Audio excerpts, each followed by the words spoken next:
دقيقة ما بطول عليكم، البنت اللي تدخل المطبخ وتساعد أمها في إحضار الفطور وتساندها وتساعدها، أرفع لكم العقال والله العظيم، أنتم تاج على الرأس.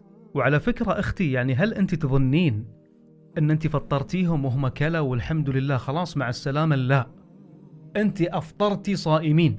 إذا كان في البيت 5 صائمين أنت حصلتي على أجر ال5، ما في شيء يضيع عند الله. ويقول النبي صلى الله عليه وسلم: من فطر صائما كان له مثل أجره. يعني قد تكونين أنت في اليوم الواحد تصومين 5 مرات، لك أجر صيام 5 مرات، أجر صيامك وأجر صيام كل اللي أفطرتيهم. والله إنكم بنات رجال وكفوا، وشيروا لهم المقطع أو سووهم منشن، يستحقون الشكر والتقدير والثناء. وأسأل الله أن يفتح عليكم خزائن السماوات والأرض. ونشروا هذا المقطع للمنفعة تشجيعا للبنات الجواهر اللي يساعدون أمهاتهم في البيوت.